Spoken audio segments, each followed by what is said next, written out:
Sekarang dah nampak nota?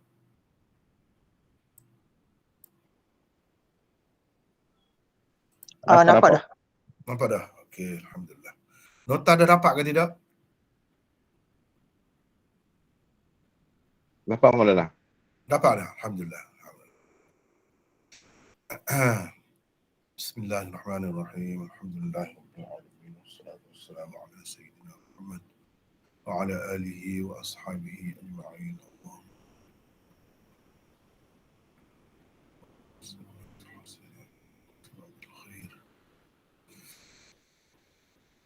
Alhamdulillah malam ni kita dapat bersama lagi untuk kuliah Sunan Abi Daud bahagian kedua, ya. Minggu pertama dengan minggu ketiga bahagian pertama. Minggu kedua dan keempat bahagian kedua. Jadi maksud bahagian kedua tu ialah yang malam ni lah yang kita akan start, akan mulakan malam ni. Iaitu kitab ke-15, Kitabul Janaiz. Itu yang kita maksudkan dengan bahagian kedua. Kita start daripada sinilah. Sebab ini sebagai sambungan kepada kuliah saya di Masjid Muhammadi, berhenti setakat ni. Yang ni belum baca lagi. Yang sebelum ni dah baca dah. Dah bincang dah. Alhamdulillah, saya nampak dengan kita buat begini lebih ramai dapat menyertai kelas ni. Yang duduk di mana-mana pun boleh mengikutinya. Mana yang mahu ikuti boleh ikuti. Perbezaannya antara yang saya mengajar di Masjid Muhammadi dahulu, saya hanya pakai kitab saja. Kitab yang saya pakai ialah ini kitab Badlul Majhud. Ni apa ni? Di sinilah yang kita akan baca malam ni. Ni kulitnya. Badlul Majhud fi halli Sunan Abi Daud. Ta'lif al-Imam al-Muhaddith al-Kabir Al-Syekh Khalil Ahmad As-Saharanfuri. Meninggal dunia 1346. Ma'a ta'liqat al-Imam al-Muhaddith Al-Syekh Muhammad Zakaria Al-Kandhlawi. 1402 meninggalnya. Kemudian ditambah pula ini cetakan terkini lah, cetakan baru ni, dengan adanya ta'liq dan i'tina' oleh Al-Ustaz Ad-Doktor Taqiyuddin An-Nadwi,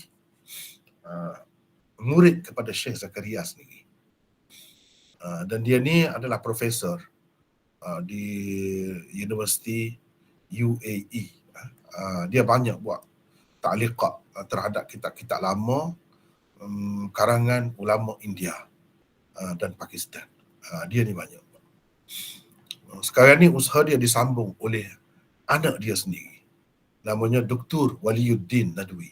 Dr. Waliyuddin. Itu anak dia. Ini yang ayah ni, banyaklah khidmat dia nya. Ni kalau kita tengok kan, contohnya ni Kitabul Janaiz, boleh tengok. Yang di atas ni, ni Badlul Majhud. Iaitu, cuba kita tengok sebelah ni. Ni hadis ni, ni teks hadis. Kalau cetakan lama dia tak ada nombor hadis pun tak ada. Nombor hadis pun tak ada. Lepas tu yang di bawah ni, ni Badlul Majhud. Kemudian yang di bawah lagi ni, ni Al-Khulasa Al-Khazraji ini Dr. Taqiyuddin Nadwi. Maulana Dr. Taqiyuddin Nadwi.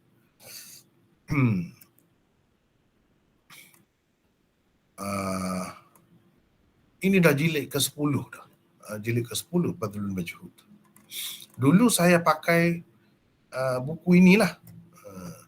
Tetapi alhamdulillah bila kita buat begini Google Meet-nya, saya nampak banyak lagi kemajuannya, kelebihannya, iaitu saya dapat buat nota. Dan nota ni, sambungan ni malam ni baru start. Semasa di Masjid Muhammadi itu saya tak buat nota. Saya tak buat nota, hanya mengajar pakai kitab itu saja. Sedangkan dengan kita buat nota begini, saya boleh rujuk bukan sahaja kepada Badlul Majhud ini. Ini terlebih dahulu sebelum kita masuk bincang bab ni, saya nak bagi penjelasan sedikit sebanyaklah sebagai maklumat kepada peserta-peserta sekalian. Kalau dahulu saya hanya baca kitab Badlul Majhud ini. Itu pun terjemahan lah. Dan paling tinggi baca, adalah tempat-tempat tidak semua sekali baca, tidak. Tapi Badlul Majhud. Sekarang ni bila saya buat nota, bukan Badlul Majhud sahaja yang saya rujuk. Termasuklah lagi ni kitab Al-Manhalul Azbul Mawrud. Ni karangan ulama Mesir. Tapi dia tak sempat menyiapkannya, hanya sempat 10 jilid saja. 10 jilid saja. Ni kalau kita tengok muka depan dia, ni Al-Manhalul Azbul Mawrud, Syarah Sunan Al-Imam Abi Daud. Ni Mahmud Muhammad Khattab As-Subki. Ni seorang ulama hadis di Mesir. Meninggal dunianya pada tahun 1352. Kemudian saya rujuk lagi kitab ni, Syarah Abi Daud, Sunan Abi Daud, karangan Ibnu Ruslan. Ini Ibnu Ruslan. Syarah Sunan Abi Daud, Ibnu Ruslan. Meninggalnya 844 Hijrah.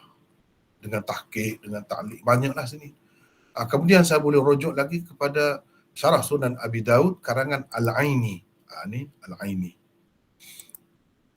Ni Al-Aini itulah Badruddin Al-Aini, pensyarah Sahih Bukhari, Umdatul Qari, penulis yang sama. Dia juga ada buat syarah Sunan Abi Daud. Dan banyak lagi, termasuklah Aunul Ma'bud. Aunul Ma'bud, karangan ini bersama dengan Hasyiah Ibnul Qayyim. Ini ada 13 jilid. Kita boleh tengok di sini. Contohnya,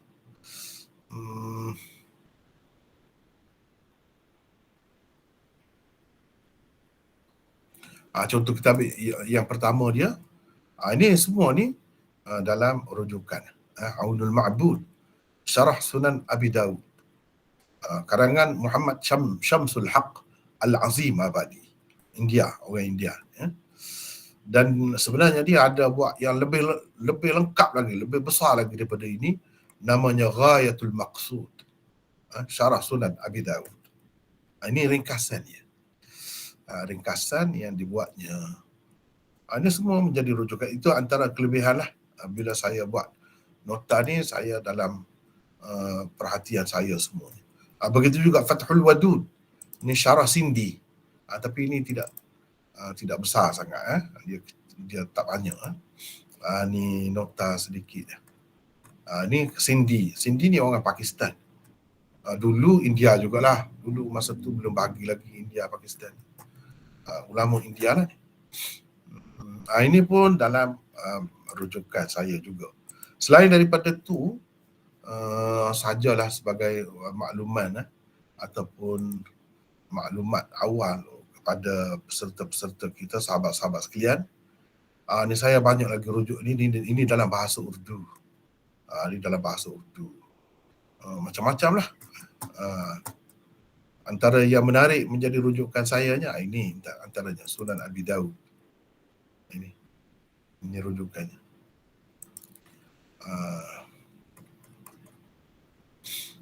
Terjemahan dan ada syarah, ada takhrij hadis, apa semua ada. Kemudian ni Fadlul Ma'bud. Ini Fadlul Ma'bud. Ini pun bersama dengan Durust Matan Ma Urdu Terjemah Syara'. Dengan matan yang tepat, betul, bersama dengan terjemahan dan syarah Urdu Syekhul Hadis Maulana Mansur Ahmad. Ini dia kitabnya. Dan banyak lagi, ini semua ni ada ni menjadi rujukan saya. Rujukan saya. Kalau dalam bahasa Urdu nanti kita akan bertemu Abu Daud kata qala Abu Daud. Ini rujukan utamanya dalam bahasa Urdu. Falahu buhbud. Falahu buhbud. Syarah Urdu Abu Daud. Yani qala Abu Daud. Dan banyaklah ini antara yang menarik lah, yang menarik. Baik, sekarang ni kita akan mulakan kitab ni. Bismillahirrahmanirrahim. Kitabul Janaiz.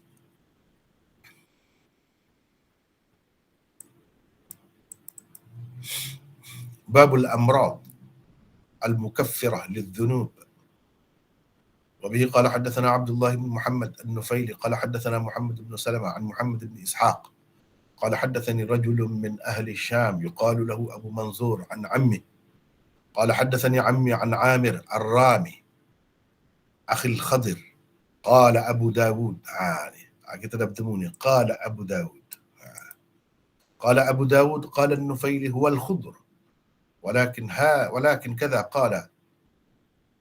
قال إني لببلادنا إذ رفعت لنا رايات وألوية فقلت ما هذا؟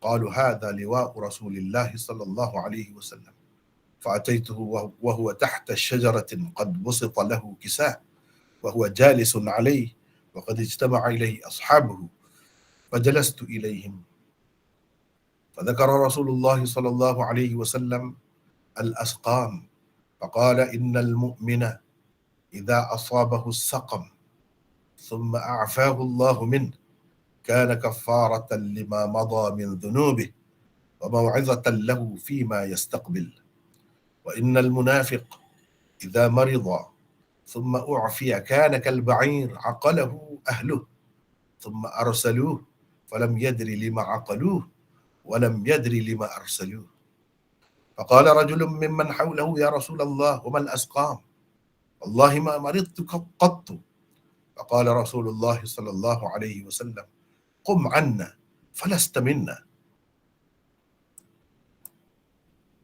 فبينا نحن عنده إذ أقبل رجل عليه كساء وفي يده شيء قد التف عليه فقال يا رسول الله إني لما رأيتك أقبلت إليك فمررت بغيضة الشجر فسمعت فيها أصوات الفراخ طائر فأخذتهن فوضعتهن في كسائي فجاءت أمهن فاستدارت على رأسي فكشفت لها عنهن فوقعت عليهن معهن فلففتهن بكسائي فهن أولئك معي قال ضعهن عنك فوضعتهن وأبت أمهن إلا لزومهن فقال رسول الله صلى الله عليه وسلم لأصحابه أتعجبون لرحم أم الأفراخ فراخها قالوا نعم يا رسول الله صلى الله عليه وسلم قال فوالذي بعثني بالحق لله أرحم بعباده من أم الأفراخ بفراخها ارجع بهن حتى تضعهن من حيث أخذتهن وأمهن معهن فرجع بهن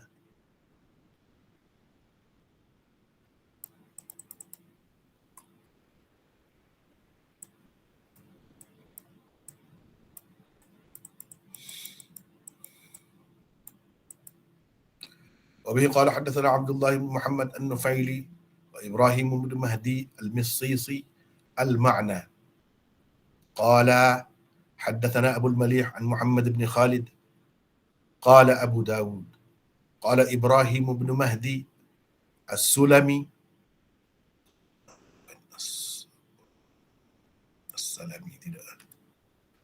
السلمي عن أبيه عن جده وكانت له صحبة من رسول الله صلى الله عليه وسلم قال سمعت رسول الله صلى الله عليه وسلم يقول إن العبد إذا سبقت له من الله منزلة لم يبلغها بعمله ابتلاه الله في جسده أو في ماله أو في ولده قال أبو داود زاد ابن نفيل ثم صبره على ذلك ثم اتفقا hatta yublighahu al-manzilata allati sabaqat lahu min Allah Ta'ala.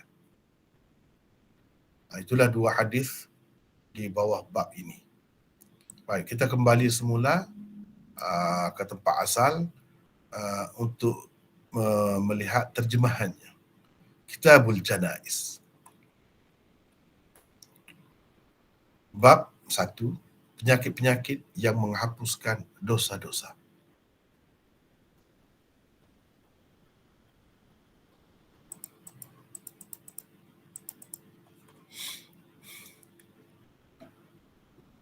Imam Abu Daud dengan sanadnya meriwayatkan daripada Abu Manzur.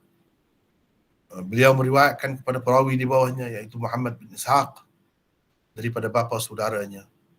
Katanya, bapa saudaraku, Abu Manzur kata, bapa saudaraku meriwayatkan kepadaku daripada Amir Ar-Rami, saudara Al-Khadir. Kata Abu Daud, menurut An-Nufaili, dia adalah Al-Khudr. Akan tetapi demikianlah ia disebut perawi, yakni Muhammad bin Salamah. Kata beliau, yakni Amir Ar-Rami, sesungguhnya aku berada di negeri sendiri. Tiba-tiba diangkat kepada kami beberapa bendera dan panji-panji. Aku bertanya, yakni bertanya orang, apa ini? Kata mereka, ini adalah bendera Rasulullah sallallahu alaihi wasallam. Aku pun datang atau pergi kepadanya. Baginda sedang berada di bawah satu pokok, telah dihamparkan untuknya kain, dan baginda dalam keadaan duduk di atasnya. Para sahabatnya pula sedang mengerumuninya. Lalu aku duduk di samping mereka. Rasulullah sallallahu alaihi wasallam menyebutkan penyakit-penyakit, lantas bersabda, sesungguhnya seorang mukmin apabila ditimpa penyakit, kemudian Allah menyembuhkannya, maka penyakit, yakni yang telah menimpanya itu, merupakan penghapus dosa-dosanya yang lepas dan sebagai nasihat atau peringatan baginya untuk waktu yang akan datang. Dan sesungguhnya orang munafik apabila sakit kemudian disembuhkan, ia seperti unta yang diikat pemiliknya. Kemudian mereka melepaskannya. Ia tidak mengerti kenapa mereka mengikatnya dan tidak juga mengerti kenapa mereka melepaskannya. Tiba-tiba seorang laki-laki di antara orang-orang yang ada di sekitarnya berkata, wahai Rasulullah, penyakit itu apa?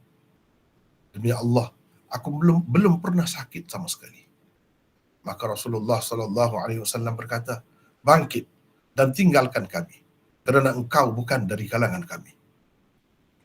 Ketika kami sedang berada di samping baginda, tiba-tiba tampil seorang laki-laki yang berselimut. Di tangannya ada sesuatu yang ditutupinya. Dia berkata, wahai Rasulullah, sesungguhnya aku bila mengetahui tentang kedatanganmu, terus datang untuk menemuimu.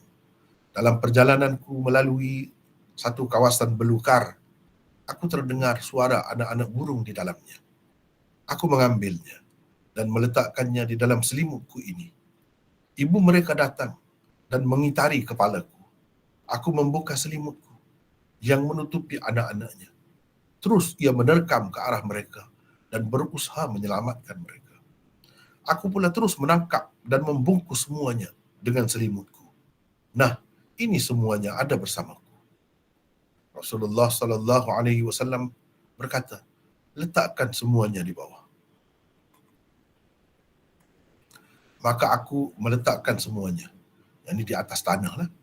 Namun ibunya masih tetap bersama, mahu melindungi mereka. Pada ketika itu Rasulullah sallallahu alaihi wasallam bertanya para sahabat dengan berkata, apakah kamu kagum terhadap kasih sayang ibu burung ini kepada anak-anaknya? Mereka berkata, iya, wahai Rasulullah.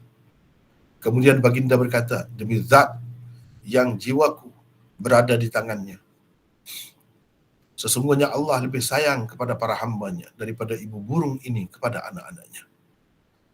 Kembalikan mereka hingga engkau meletakkannya pada tempat di mana engkau telah mengambilnya bersama-sama ibu mereka. Maka laki-laki itu pun mengembalikannya, yakni seperti diarahkan oleh Rasulullah sallallahu alaihi wasallam. Imam Abu Daud dengan sanadnya meriwayatkan daripada Abul Malih.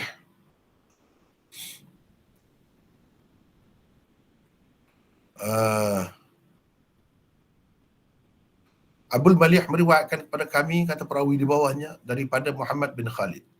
Abu Daud berkata, kata Ibrahim bin Mahdi, Muhammad bin Khalid itu As-Sulami. Beliau, yakni Muhammad bin Khalid As-Sulami, meriwayatkan daripada ayahnya, daripada datuknya. Dan datuknya itu adalah sahabat Rasulullah sallallahu alaihi wasallam.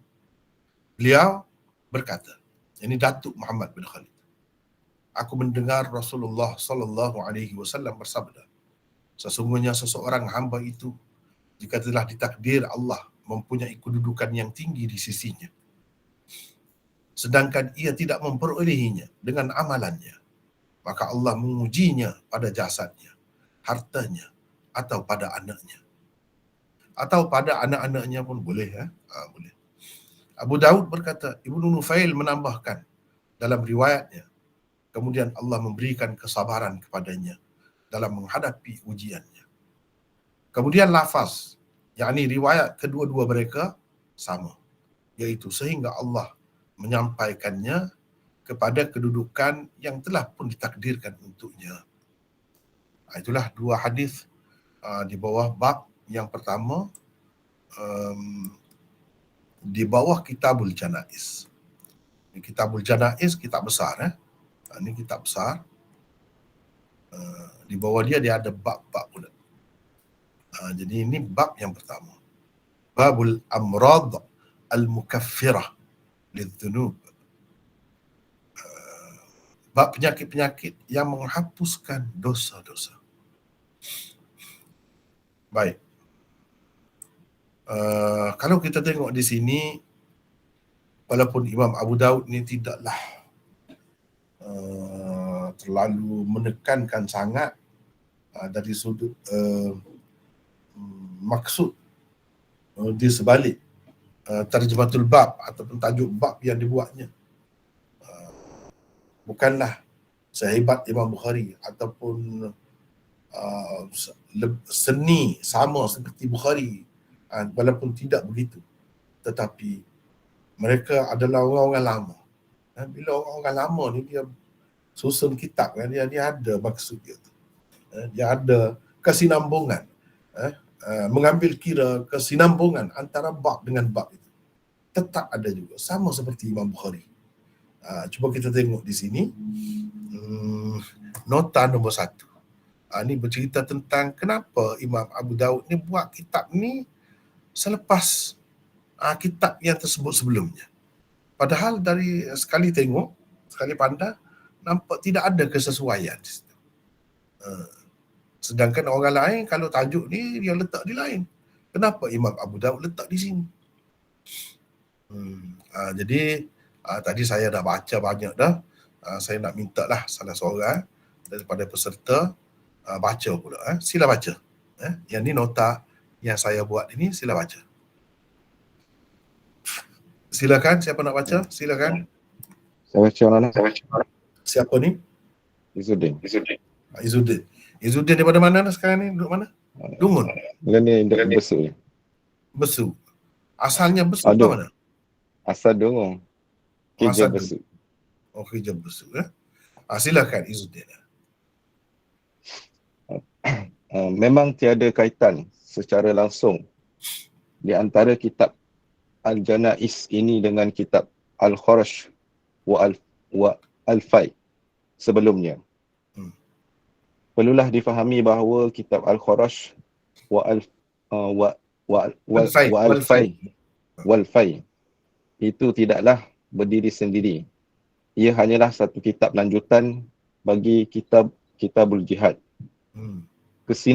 Kesinambungan Kitabul Janaiz sebenarnya adalah dengan Kitabul Jihad dan kitab-kitab lain selepasnya, iaitu Kitab Ad-Dhahaya, yakni kitab tentang binatang korban, Kitab Al-Wasaya, yakni kitab tentang wasiat-wasiat, dan seterusnya Kitabul Faraid, yakni kitab tentang pembahagian pesaka. Memanglah terdapat kesesuaian yang sangat jelas di antara Kitabul Janaiz dengan Kitabul Jihad dan kitab-kitab yang tersebut selepasnya itu.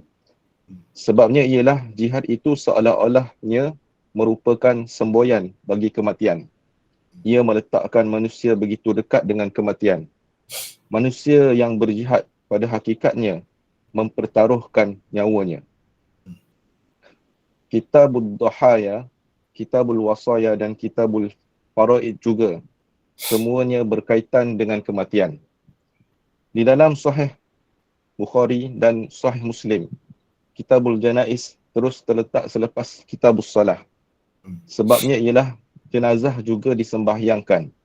Semasa hidup, semua solat perlu dikerjakan sendiri oleh orang yang beriman. Setelah mati, yakni meninggal dunia pula, tidak dapat lagi ia mengerjakannya sendiri. Sebaliknya, orang lainlah yang perlu menyembahyangkan jenazahnya. Di situlah terletaknya kesinambungan di antara dua kitab tersebut menurut Bukhari dan Muslim. Sekejap. Di sini sebut Muslim ni kan, ini jangan terkeliru sebab Imam Muslim dia tidak buat bab sendiri. Dia tidak buat bab sendiri. Dalam kitab Sahih Muslim tu, di celah-celah hadis tu dia tidak buat bab sendiri. Sebab itu kalau dalam cetakan India dan Pakistan, tajuk tu dia letak di tepi, hasyiah, bukan dalam kotak dalam tu bersama matan tu, tidak. Dia letak di tepi. Sebab tajuk itu sebenarnya dibuat oleh Imam Nawawi. Tetapi kedudukan hadis-hadisnya memang begitulah. Selepas Kitabul Salah, Kitabul Janaiz. Hadisnya itu memang, cuma dia tak bubuh tajuk. Tajuk itu dibuat oleh Imam Muslim, Imam Nawawi. Kemudian orang lain yang datang, yang sebelum itu dan selepas Imam Nawawi ada buat syarah Sahih Muslim lagi, mereka buat tajuk ramai daripada yang mengikut tajuk yang telah dibuat oleh Imam Nawawi itu. Tapi ramai juga daripada mereka dia tidak terikat dengan tajuk itu. Mereka buat sendiri tajuk yang mereka fikir sesuai di celah-celah hadis-hadisnya itu. Teruskan Izzuddin, teruskan. Di dalam Sunan At-Tirmizi pula kitab Al-Janaiz terletak selepas Kitabul Hajj. Dengan meletakkannya selepas Kitabul Hajj, Imam At-Tirmizi mengisyaratkan kepada maksud dan tujuan seseorang mukmin melaksanakan semua rukun Islam itu ialah untuk menghadapi hari akhirat yang bermula selepas kematiannya. Seolah-olahnya itulah bekal untuk hari kemudiannya. Menurut pengarang Al-Manhalu Azbul Maurud, yakni Syekh Mahmud Muhammad Al-Khattab As-Subki, meninggal pada 1352 Hijrah. Tertib yang dikemukakan ini adalah berdasarkan riwayat Al-Lu'lu'i, yakni Abu Ali Muhammad bin Ahmad bin Amr Al-Basri Al-Lu'lu'i, meninggal pada 333 Hijrah. Berdasarkan nuskhah yang dipakai oleh Al-Aini dan Al-Khattabi untuk syarah mereka, Kitabul Janaiz ini tersebut selepas Kitabus Salah, dan itu tidak berdasarkan riwayat Al-Lu'lu'i. Tertib itu lebih sesuai, memandangkan apa yang paling penting dilakukan terhadap mayat, yakni orang mati, ialah menyembahyangkan jenazahnya. Jadi menyebutnya selepas Kitabus Salah lebih sesuai. Imam Bukhari di dalam Sahihnya dan pengarang kitab fiqh juga meletakkan Kitabul Janaiz ini selepas Kitabus Salah. Itu yang tersebut di dalam ini Al-Manhalul Azbul Maurud. Itu yang tersebut dalam kitab itu. Kemudian sekadar itu dulu, tengok dulu. Jadi di sini cuba kita tengok perbahasan para ulama tu, memang mereka nampak ada kesenian juga dari segi penyusunan bab tu oleh Imam Abu Daud. Tidak kurang hebatnya daripada penyusunan Imam Bukhari dan orang-orang lain. Jadi masing-masing ada cara susun tu. Bab ni selepas bab ni, begini-begini. Tapi kalau kita tengok berdasarkan ini Nuskhah Al-Lu'lu'i ni, dia Kitabul Janaiz ni terletak selepas daripada Kitabul Kharaj wal Fai. Sebelum ni Kitabul Kharaj wal Fai. Jadi nampak kurang sesuai apa kena dengan kharaj dan fai tu, cukai tu. Lepas tu ni kitab jenazah. Perlu kita kena faham, kita kena faham bahawa Kitabul Kharaj wal Fai itu sebenarnya bukan satu kitab yang berdiri sendiri. Kitab yang berasingan terus daripada kitab yang lain, tidak. Ia hanya satu kitab lanjutan bagi Kitabul Jihad. Jadi kalau kita nak tengok kesesuaian, munasabah di antara Kitabul Janaiz, kita tak boleh tengok kesesuaian yang munasabahnya dengan Kitabul Kharaj wal Fai. Tetapi kita kena tengok kesesuaiannya dengan kitab sebelum itu. Yang mana Kitabul Kharaj wal Fai itu adalah sebahagian daripadanya. Sebahagian, satu cabang, satu ranting daripadanya. Jadi kitab yang sebenarnya berada sebelum Kitabul Janaiz ini ialah Kitabul Jihad. Jadi kalau kita tengok munasabah di antara Kitabul Janaiz dengan Kitabul Jihad itu, dia lepas pada Kitabul Jihad dia ada lagi Kitabul Dhahaya, Kitabul Wasaya, Kitabul Faraid. Lepas tu baru Kitabul Kharaj, Kitabul Fai. Kitabul Kharaj, Kitabul Fai. Jadi ini semua ni daripada Kitabul Jihad dan seterusnya ni semua ada kaitan dengan mati. Ada kaitan dengan mati. Jihad bermakna terdedah, terlalu terdedah orang yang berjihad itu kepada kematian. Mungkin saja ia mati bila pergi berjihad. Kitab Dhahaya, kurban. Ni kurban ni pun kurban binatang, mati juga binatang. Mana untuk berjihad kita perlu berkorban. Perlu ada latihan. Korban itu, tengok darah tu. Tidak pening, kita tengok tu pening rebah. Nak pergi perang macam mana? Nak berjihad macam mana? Sebab tu Imam Abu Daud letak kitab tu, Kitabul Dhahaya. Mana nak dia nak highlight di situ kepada hikmah kurban itu. Apa hikmah kurban itu? Yang kita kurban pada hari raya kurban itu. Apa hikmah? Salah satunya sebenarnya menyiapkan diri untuk jihad. Jadi nak berjihad macam mana, tengok darah orang. Darah lembu pun pening dah, rebah dah. Tapi kok mana-mana pun ada kematian juga di situ. Tidak kita mati, binatang kurban tu mati. Jadi begitu juga dalam jihad ni sebenarnya dia ada kaitan yang rapat dengan kurban itu, pengorbanan itu. Kita sanggup mati pergi berjihad supaya apa? Supaya umat kemudian, bangsa kita yang kemudian ni hidup senang. Anak cucu kita ni bahagia, hidup senang. Itu jihad. Hakikatnya pengorbanan. Ada kaitan rapat antara Kitabul Jihad dengan Kitabul Dhahaya. Kalau kita sanggup mengorbankan diri kita, anak cucu kita akan senang. Kalau tidak, kita akan tengok bukan lembu yang disembelih di hadapan kita, tapi anak kita, cucu kita. Kamu fikir sendirilah. Cara dia tu kan, inilah seni hadis. Seni yang terdapat di dalam kitab-kitab hadis. Yang mana kalau kita tak belajar, tak belajar dengan guru-guru dia yang sepatutnya tak bertemu benda ni. Sebab saya nak cerita pengalaman. Saya pun belajar hadis juga dekat Malaysia ni dulu sebelum pergi luar negara. Memang tawar sebenarnya. Hambar. Tak ada kemanisannya. Sebab apa? Hanya semata-mata terjemah. Gitu ya belajar hadis. Orang tak nampak hadis ni satu bidang yang sangat istimewa, sangat luas, sangat halus, kajian yang teliti. Orang tak nampak begitu. Kalau kita belajar di sini lah. Ini saya ni jadi berfikiran begini ni sebab saya pula tidak belajar di sini. Seterusnya saya belajar di lain. Di lubuk dia, bila di lubuk dia tu kan, banyak benar lah kita dapat. Tapi tidak semua orang pergi ke lubuk dia dapat juga ya. Tak mesti juga. Itu terpulang kepada masing-masing lah. Cuba tengok. Lepas tu Kitabul Wasaya. Wasiat ni apa ni? Orang nak mati ni wasiat-wasiat. Nak mati. Kitabul Faraid. Faraid ni berkait dengan orang mati juga, barulah dibagi pusaka harta dia. Wasiat dengan faraid ni rapat tu.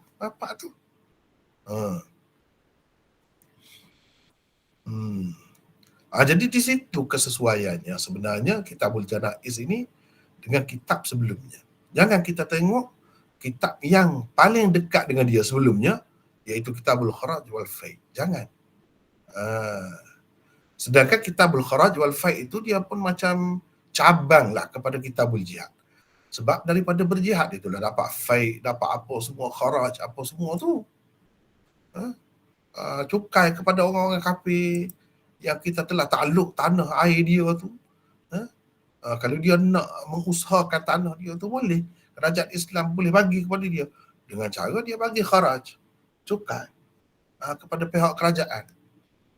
Begitu. Mana ada kaitan dengan Kitabul Jihad itu sebenarnya. Itu bendanya. Baik. Jadi nampak jelas lah di situ kalau kita tengok gitu. Kalau kita tengok dalam Sahih Bukhari, Sahih Muslim, Kitabul Janaiz ini dia selepas Kitabul Salah terus Kitabul Janaiz. Kenapa begitu? Secara susun dia. Padahalnya salah itu rukun Islam. Sebutlah dulu zakat ke, puasa ke, tak ada. Terus selepas solat itu terus Kitabul Janaiz. Begitu Imam Bukhari dan Imam Muslim buat.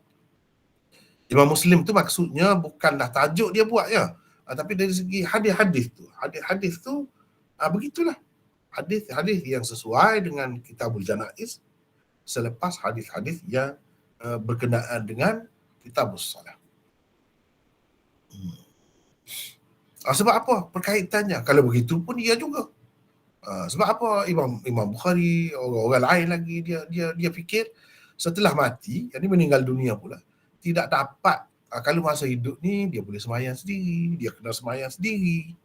Semayang ni macam-macam semayang yang dalam di bawah Kitabus Salah tu, macam-macam semayang. Ada yang fardunya, ada yang sunatnya, sudah bincang di situ. Jadi semayang ni buat sendiri kan, orang lain tak boleh ganti, bukan seperti puasa ke. Adalah juga khilafnya, semayang ni orang lain tak boleh ganti. Dia buat sendiri. Haji ke orang lain boleh buat juga kalau kita pengusuran misalnya. Adalah juga. Boleh ganti. Tapi semayang ni tak boleh. Itu semasa hidup. Bila seseorang tu mati, semayang tu masih kena lagi. Ada lagi. Orang panggil semayang kepada orang mati. Semayang jenazah. Tapi ini tidak dilakukan oleh orang tu sendiri. Dia tak mampu, dia tak boleh dah. Dia dah mati dah. Tapi nak ceritanya semayang ni, rapat dengan orang Muslim ni semasa hidupnya dan selepas mati, apa yang paling utama dilakukan terhadap orang yang mati? Semayang lah. Situ. Jenazah dia. Kitabul Janaiz. Menyiapkan jenazah dia. Macam mana cara kita nak urus jenazah dia. Dan hak paling penting di antaranya ialah kita bersolat, menyembahyangkan jenazahnya. Jadi di situ letak kesinambungan di antara Kitabus Salah dengan Kitabul Janaiz. Sebab dalam Kitabul Janaiz itu bahagian yang terpenting daripadanya ialah sembahyang jenazah. Itu kalau kita tengok cara Imam Bukhari dan Muslim susun. Di dalam Sunan Tirmizi pula Kitabul Janaiz terletak selepas Kitabul Hajj. Dengan meletaknya selepas Kitabul Hajj, maknanya habis dalam rukun Islam tu. Kitabul Salah, Kitabul Siam, Kitabul Zakat. Lepas tu Kitabul Hajj. Mana habis dalam rukun Islam tu telah buat kan. Imam Tirmizi baru letak Kitabul Janaiz. Selepas itu. Jadi masing-masing cara susun tu kan dia ada cara dia sendiri. Ada dia fikir cara dia sendiri. Ada hikmatnya bagi dia. Sepatutnya duduk sini. Cara susun tu cara memang orang yang bijaksana. Bukan calang-calang orang nak tulis kitab tu. Seolah-olahnya Jadi dia telah melaksanakan semua rukun Islam. Iaitu untuk apa buat semua tu? Kita bersembahyang, kita berzakat, kita berpuasa, kita buat haji untuk menghadapi hari akhirat yang bermula selepas kematiannya. Jadi seolah-olahnya itulah bekal untuk hari kemudiannya. Jadi sampai dah ni masa kita boleh janai sesuai lah. Dia mula mati dah ni. Mula mati ni mula nampak lah semua tu. Apa yang dia buat tu. Solat ke apa, ke zakat, ke haji ke apa, ke sebelum penentu tu. Nampak lah. Pahala dia ke apa ke nampak. Baru dapat. Baru nampak. Bila nampak? Bila mati. Jadi itu sebab Imam Tirmizi letak situ. Menurut pengarang Al-Manhalul Azbul Mawrud yang saya tunjuk tadi ni, ni Al-Manhalul Azbul Mawrud. Ni kitab ni.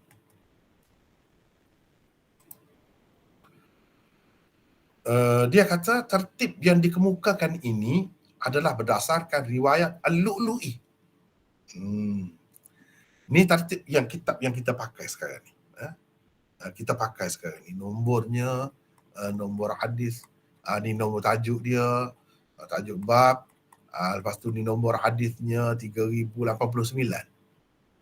Macam ni cara susunan ini kata dia berdasarkan riwayat Al-Lu'lu'i. Siapa Al-Lu'lu'i itu? Abu Ali Muhammad bin Ahmad bin Amr Al-Basri Al-Lu'lu'i, anak murid kepada Imam Abu Dawud. Berdasarkan nuskha riwayat dia. Berdasarkan nuskha yang dipakai oleh Al-Aini dan Al-Khattabi untuk syarah mereka, kitab Al-Janaiz ini tersebut selepas Kitabus Salah. Maknanya seperti Imam Bukhari buat, seperti Imam Muslim buat. Duduk di situ Kitabul Janaiz ini. Jadi tertibnya lain. Dan itu tidak berdasarkan riwayat Al-Lu'lu'i, kata dia. Itu bukan riwayat Al-Lu'lu'i, bukan macam tu. Riwayat Al-Lu'lu'i, Kitabul Janaiz ini duduk di sini. Di tempat yang kita baca sekarang ni lah. Mengikut dia, tertib kalau terletak selepas daripada Kitabus Salah itu lebih sesuai. Memandangkan apa yang paling penting dilakukan terhadap mayat orang mati ialah menyembahyangkan jenazahnya. Jadi menyebutkannya selepas Kitabus Salah lebih sesuai. Lepas tu dia sebut Imam Bukhari di dalam sahihnya dan pengarang-pengarang kitab-kitab fiqh juga meletakkan Kitabul Janaiz ini selepas Kitabus Salah. Dia sebut begitu. Jadi kita cuba tengok di sini. Ini yang dia sebut. Ini yang dia sebut. Wa fi aktsarin nusakh ta'khirul janaiz an kitabil kharaj wa hiya riwayatul lu'lu'i wa fi nuskhatil 'aini wal khattabi ذكرها عقب الصلاة وهي رواية غير اللؤلؤ وهي الأولى لأن الذي يفعل بالميت أهمه الصلاة عليه فكان ذكرها عقب الصلاة أنسب وصنيع البخاري وكتب الفقه على ذلك. Itu yang saya sebut tadi, di sini ambilnya. Tapi kan di sini sedikit saja. Macam mana jadi panjang ni pula? Nota tajuk ni. Sebab saya tidak ambil di situ saja. Kalau kita tengok, cuba tengok. Kita tengok Badlul Majhud. Ini Badlul Majhud. Di sini pun tak ada panjang. Ni saja. Ni duk bahas tentang luah dari segi janaiz itu, jamak kepada apa, itu duk bincang itu. Lepas tu kesesuaian. Dia sebut kesesuaian, munasabah di antara Kitabul Janaiz dengan kitab sebelumnya, iaitu Kitabul Kharaj wal Fai' wal Imarah ba'idah, kata dia. Agak jauh. Tak ada nampak kesesuaian. Walakin yumkin an yuqal. Tapi boleh kita kata, mungkin Imam Abu Dawud bermaksud gini. Innal musannif lamma dhakara fi akhiril kitab bab nabshil qubur al-'adiyah nasaba an yadhkura ba'dahu Kitabul Janaiz. Jadi ini saya tak ambil. Ini pandangan dia. Boleh jadi kalau kita nak kaitkan dengan Kitabul Janaiz, sebab sebelum ni, bab yang terakhir sebelum ni, Kitabul Kharaj itu, dia bab ni, dia berkait dengan kubur. Jadi sesuailah kalau selepas itu disebutkan Kitabul Janaiz. Sebab saya rasa kurang sesuai di situ. Kalau kita nak kait begitu. Ataupun dikatakan begini. Musannif sebut kitabul jihad. Kemudian dia sebut kitabul dhahaya, kemudian wasaya, kemudian kitabul faraid. Ini semua ni kitab-kitab ni ada kaitannya dengan kematian. Lalu dia sebutlah kitabul janaiz selepasnya. Ini lebih sesuai. Itulah yang saya sebut tadi. Tetapi apa sebab Imam Abu Daud masukkan kitabul kharaj, al-faid, al-imarah di antara dua bab itu? Sebab kata dia masih ada kaitannya dengan kitabul jihad. Jadi sebutkan kitabul janaiz di sini dari sudut kesesuaiannya dengan kitabul jihad yang sebelum itu. Kitabul dhahaya, kitabul faraid. Bukan semata-mata mengambil kira kitabul kharaj dan al-faid dan imarah yang terdekat sebelum ini. Bukan itu kata dia. Tapi ini pandangan dia. Kalau saya nak tunjuk lagi tempat rujukan saya di sini ni Ad-Durrul Mandud. Di sini banyak juga saya perhatikan, menarik juga, dan di sini menjadi perhatian saya juga ni. Cuba tengok ni. Awwalu Kitabul Janaiz, dia terangkan perkaitan bab ni dengan bab sebelumnya. Tapi saya tidak ambil semua, saya ambil mana-mana yang saya fikir sesuai. Ini dalam bahasa Urdu. Ini kelebihan saya nak sebut kepada sahabat-sahabat sekalian yang ikut serta dalam kelas kita malam ni. Ini kelebihan yang saya nampak ulama-ulama India dan Pakistan bila mengajar hadis, dia sebutkan. Bila setiap bab dia sebut apa kaitan bab ni dengan bab sebelumnya. Dan benda ini kalau kita tengok dalam syarah-syarah Arab yang lama-lama, yang baru pun tak ada sangat benda tu. Itu keistimewaan mereka. Kelebihan mereka. Sebab itu mereka sangat masyhur dalam bidang hadis. Benda-benda beginilah. Cuba tengok ni dalam syarah, dalam bahasa Urdu ni pun dia ada bincang ni. Cumanya salat janazah tu bila disyariatkan dalam kitab Aujazul Masalik tahun yang pertama itu saya tak ambil lah, bukan semua ambil lah. Lepas tu dia cerita tentang kitab Badlul Majhud itu sampai di sini, bila dia tulis start pergi ke Madinah tu, Syekh ni tulis di Madinah dengan niat nak menyempurnakan kitab dia pergi di sana. Ini tarikh begini, semua dia sebut sini. Tapi itu tidak perlu kepada kita, tidak perlu. Cumanya kalau orang yang boleh baca sendiri, dia dapat maklumat yang lebih lah tentang apa yang dilakukan oleh pengarang Badlul Majhud itu. Ini antaranya. Ya. Cuma bila dia sebut tadi Al-Lu'lu'i, dia ni Syekh Muhammad Khattab As-Subki, tertib ni kata dia, tertib ni adalah berdasarkan riwayat Al-Lu'lu'i. Siapa Al-Lu'lu'i ni? Lu'lu'i ni anak murid utama Imam Abu Daud. Baik. Walaupun itu insya-Allah kita akan bincang tentang kitab Abu Daud, kitab Sunan Abi Daud. Nanti akan datang, iaitu pada minggu ketiga insya-Allah nanti. Ini minggu kedua. Jadi di sini kalau saya nak tunjuklah sekadar tempat-tempat yang menjadi rujukan saya. Ini antaranya nuskha Sunan Abi Daud. Ini juga ditulis oleh Syekhul Hadis yang mengarang kitab Kashful Bari. Tapi itu kita akan bincang panjang nantilah bila kita bincangkan tentang kitab Abu Daud. Sebelum ni kita bincangkan tentang sejarah Abu Daud tu. Nanti kita akan bincangkan tentang kitab dia tu. Dari segi nuskhahnya, dari segi macam-macam lagi lah. Jadi kata dia di sini berdasarkan Shah Abdul Aziz, dia kata nuskhah utama kitab Sunan Abi Daud ni ada 3. Itu yang masyhurnya. Di sebelah negara-negara timur dipanggil Masyariqah. Kalau sebelah barat tu Magharibah.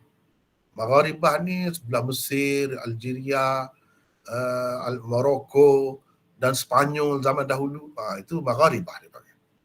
Masyariqah ni inilah sebelah Samarkand, sebelah Bukhara, sebelah Khurasan, ini semua ni ni Masyariqah dipanggil.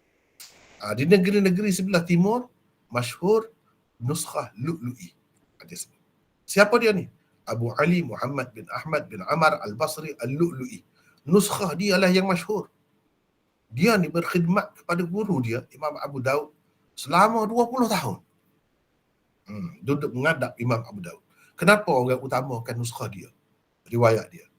Dan dia sebut dia ni sebagai Warraq Abu Daud. Warraq ni, dia tulis nombor 3 di bawah ni. Warraq tu menurut lughah Ahlul Basrah ialah orang yang membaca untuk orang ramai. Mana tu guru dia duduk diamnya. Imam Abu Daud tu saya dia suruh baca. Macam sekarang ni Izzuddin baca ni lah. Itu dipanggil Warraq dalam istilah Ahlul Basrah. Dalam istilah orang lain, Warraq ni macam lain pula makna dia. Maknanya penyalin kitab tu untuk disebarkan. Ni dalam sebab mereka ni semuanya Imam Abu Daud dengan anak-anak murid dia duduk di Basrah. Dan di situlah ramai murid dia. Jadi Al-Lu'lu'i ni dia Warraq Imam Abu Daud. Dan dia meninggal dunia pada tahun 333. Baik, kalau nuskhah sebelah barat, dia terkenal dengan nuskhah Ibnu Dasah. Nuskhah Ibnu Dasah, iaitu Abu Bakar Muhammad bin Bakr bin Muhammad Al-Basri. Meninggal dunia pada tahun 346. Nuskhah yang ketiga ialah nuskhah Ibnul A'rabi. Nama penuhnya Abu Sa'id Ahmad bin Muhammad bin Ziyad Al-Basri. Lahir pada tahun 240, meninggal pada tahun 340. Meninggal dunia. Jadi nuskhah Abu Ali Al-Lu'lu'i dianggap nuskhah yang paling sahih. Kenapa? Satu, dia belajar lama dengan Imam Abu Daud. Dia tak tinggal Abu Daud. Lepas tu, pada tahun 275, kali terakhir Imam Abu Daud mengimlakkan Sunan Abi Daud tu di hadapan anak-anak murid dia. Mengimlak ni dia baca. Dia pegang buku dia, dia baca. Anak murid salin.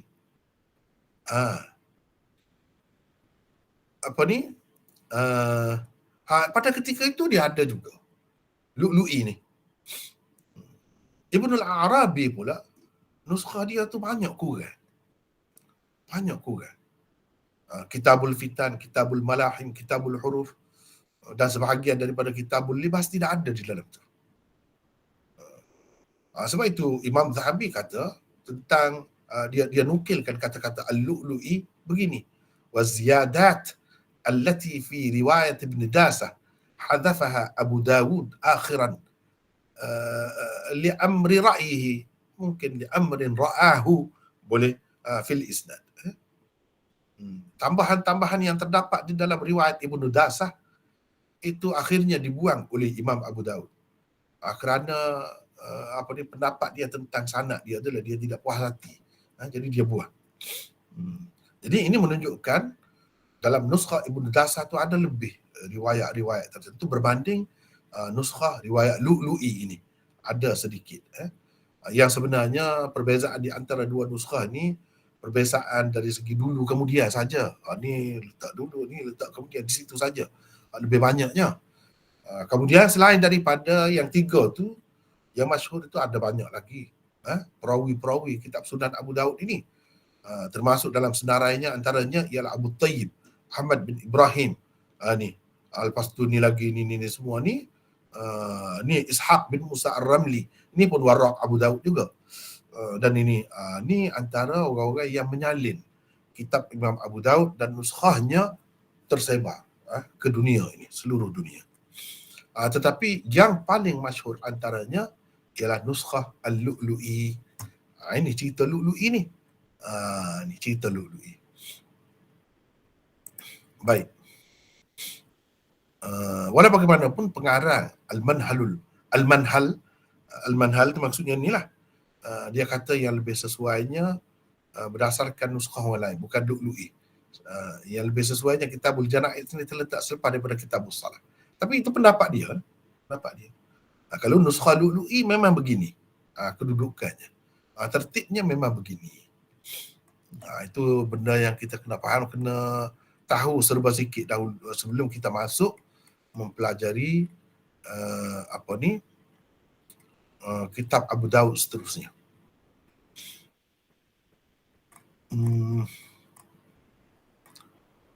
Apa ni tadi Izzuddin baca kan? Izzuddin teruskan. Boleh lagi baca? Boleh? Teruskan. Boleh. Janais adalah kata jamak bagi perkataan janazah.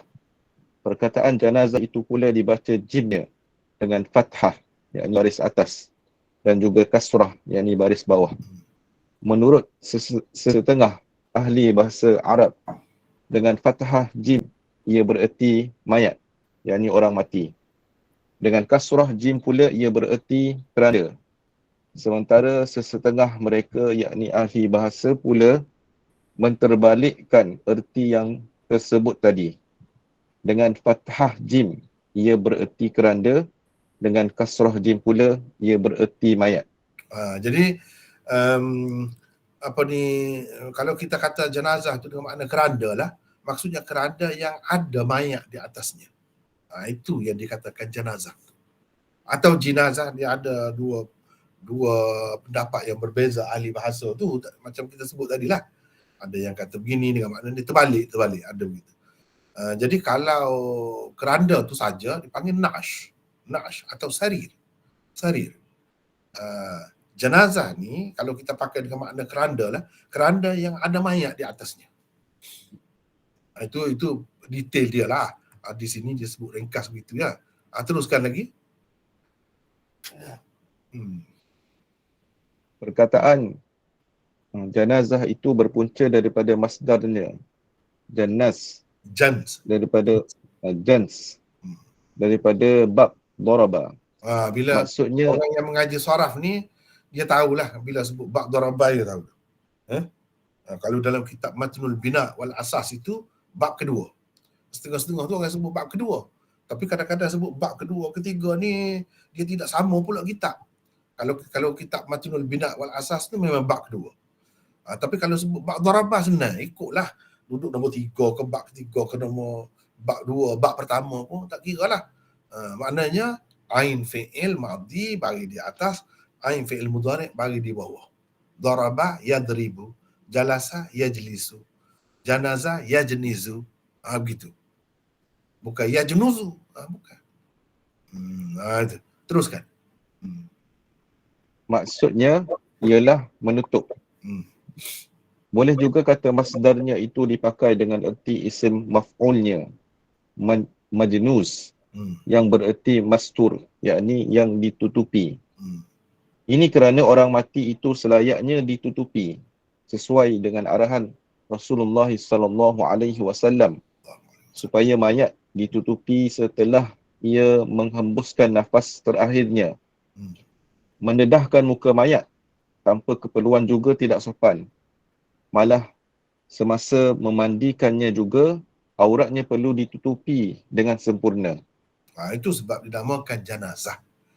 Kalau kita pakai jans itu, janazah itu dengan makna majnuz atau mastur, kenapa pula sesuai dari sudut tadilah. Kita tak boleh dedahkan. Yang seeloknya, yang Nabi ajarnya, tutup. Mukanya pun tutup jenazah itu. Kecuali kalau nak tengok misalnya, buka lah. Dalam keadaan biasa tu tutup. Aurat dia pun kata dia mandi, dia tak sedar, dia tidak boleh bergerak pun tak boleh ditengok. Tetap kena tutup juga aurat dia. Jadi itu makna jans itu dengan makna tutup itu, di situ juga ada kesesuaiannya. Baik. Seterusnya kita pergi kepada babul amrad al-mukaffirah lidhunub. Bab penyakit-penyakit yang menghapuskan dosa-dosa. Dia buat bab mu'allaq begitu. Ni sama seperti Imam Bukhari juga. Kadang-kadang dia buat tajuk tu tergantung. Jadi bab penyakit-penyakit yang menghapuskan dosa-dosa. Maksudnya inilah tempatnya. Jadi kalau nak tahu penyakit-penyakit ni boleh menghapuskan dosa-dosa, maka inilah tempatnya. Tengoklah di sini. Jadi takdirnya babul amrad al-mukaffirah lidhunub hadha mahalluhu. Itu takdirnya. Kepada orang yang biasa dengan kitab ni, Dia kena tahulah takdir-takdir tu. Di sini saya tak buat ada nota tu. Babu tu jadi apa, jadi mubtada. Bermakna kalau kita kata hadza mahalluhu, jumlah hadza mahalluhu mubtada khabar itu pula jadi khabar kepada babu. Dia buang khabar kepada babu itu. Kalau disebut khabar babu tu jelaslah. Babul amrad al-mukaffirah lidh-dhunub hadza mahalluhu. Inilah tempatnya. Atau kalau kita kata babu tu jadi khabar bagi mubtada yang mahdzuf. Jadi kita kata hadza babul amrad al-mukaffirah lidh-dhunub. Ini adalah bab penyakit-penyakit. Bab tentang penyakit-penyakit yang mengkefaratkan atau menghapuskan, menutup. Asal makna kafarah tu tutup. Menutup dosa-dosa. Jadi menghapuskan maksudnya dosa-dosa. Adakah semua penyakit itu menghapuskan dosa? Jadi tanda tanya. Jadi nak ceritanya di sini, ini adalah bab penyakit-penyakit yang menghapuskan dosa. Penyakit yang boleh menghapuskan dosa ni yang macam mana? Tengok bab ni. Itu maksudnya. Bukan semua penyakit itu menghapuskan dosa. Orang kafir sakit, tak hapus dosa dia. Orang kafir. Ini khusus dengan orang Islam. Orang Islam pun semua orang Islam kah? Tidak juga. Jadi kena tengok bab ni. Kena tengok bab ni. Itu maksudnya. Jadi asal mukaffirah daripada kafarah. Kafarah daripada kafarah. Kafarah yakfuru, kufran. Kufur itu apa makna? Kafir. Isim fa'ilnya kafir. Kenapakah orang kafir itu dinamakan kafir? Kerana dia tutup nikmat Tuhan. Nikmat Tuhan dia tutup. Dia tutup. Sebab itu dikatakan kafir. Dia tudung. Macam kalau pasir, ada kampus, timbus dengan pasir. Tak bagi nampak. Jadi dari segi cara mereka tu beribadat kepada patung-patung, semua patung, seseolah itu yang bagi segala nikmat. Tuhan yang sebenarnya bagi dia tutup. Sebab itu dipanggil kafir. Kafarah, asal makna dia penutup lah. Yang menutup dengan sempurna. Jadi tak nampak dah bila kita tutup. Jadi saya selalu bila baca hadis-hadis macam ni kan, bab macam ni ataupun bertemu hadis yang menyebutkan perkataan kafarah ni, saya teringat. Sekarang ni kita tak guna dah. Tapi sempat guna mungkinlah. Yang berumur macam saya ni sempat guna. Dulu kan apa ni kita panggil liquid paper tu kan. Liquid paper tu bila kita tersalah tulis, kita bukan hapuskan. Kalau apa dia ni roba tu, roba yang kita sebut roba tu, apa ni pemadam getah tu. Apa kita panggil? Apa dia bahasa kita? Mimhah. Dalam bentuk budak-budak pergi sekolah kan bawa. Kalau tulis dengan pensel boleh sapu tu. Itu makna menghapuskan. Jadi dosa ni sapu gitu pun ada, tutup pun ada. Sama seperti yang kita tulis itu, ada kalanya boleh kita sapu dengan raba tadi, ataupun kita tutup. Tutup. Tutup dia tak nampak juga. Kalau kita photostat dia tak nampak dah. Tak ada tu. Itu makna tutup. Jadi dua-dua tu maknanya ada di bawah tu tapi tak nampak. Sebab ditutup. Kafarah ni begitulah. Besok bila Allah SWT tunjuk kejahatan-kejahatan kita tu, banyak daripadanya tertutup itu. Macam sensor lah. Dia hapuskan bahagian tu. Kita takut tunjuk yang tu yang malu depan orang ramai. Tiba-tiba tak tunjuk. Rupanya dia potong di situ. Jadi cara nak buang ni kan macam kita sekarang ni. Kita potong. Potong jadi buang. Lepas tu kita sambung semula. Setakat yang ada. Yang kita tulis sebelum ni kita potong. Itu pun cara juga. Macam-macam cara Allah SWT nak menghapuskan dosa. Yang sebenarnya nak tutup. Tak bagi nampak. Itu maksudnya. Baik. Kita ada nota nombor 2 di sini. Sila baca, sesiapa ada nak baca. Orang lain pula, silakan. Siapa ada nak baca? Silakan. Saya Maulana. Siapa ni? Arsyad Maulana. Arsyad. Silakan Arsyad. Silakan. Nombor 2. Ya. Oleh kerana penyakit-penyakit merupakan mukaddimah atau pendahuluan bagi kematian, maka wajarlah kitab Al-Janaiz dimulakan dengannya. Apakah penyakit-penyakit menghapuskan dosa-dosa semua manusia? Tajuk bab ini bersama hadis di bawahnya menjawab bahawa tidak. Ia hanya menghapuskan dosa orang-orang mukmin yang bersifat dengan beberapa sifat tertentu sahaja, iaitu 1. Sabar atas ujian berupa penyakit yang menimpanya. 2. Percaya bahawa penghapusan dosa itu berlaku hanya dengan rahmat Allah semata-mata. 3. Tidak menyertakan keresahan dan kegelisahannya. 4. Penyakit yang menimpanya menjadi pengajaran kepadanya dan mengisahkannya dalam menghadapi kehidupan selepas itu. Dan 5.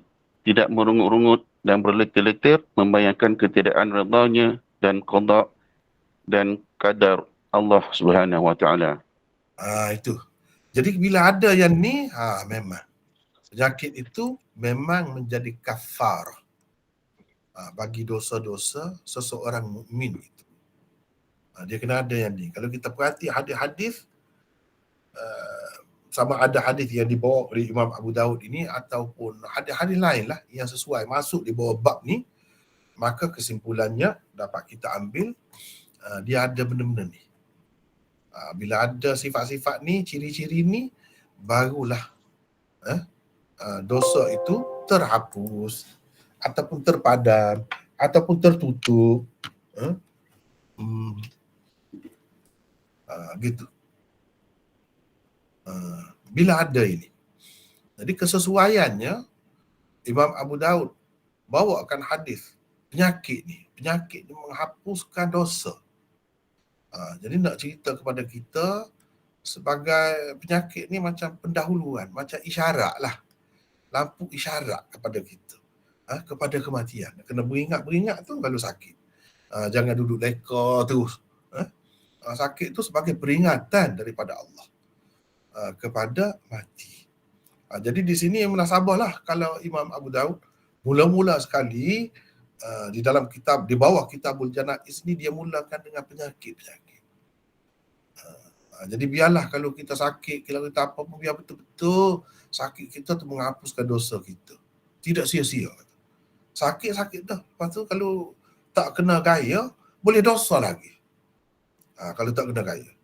Padahal kita tidak boleh ubah dah. Kita tetap sakit situ. Tempik macam mana pun.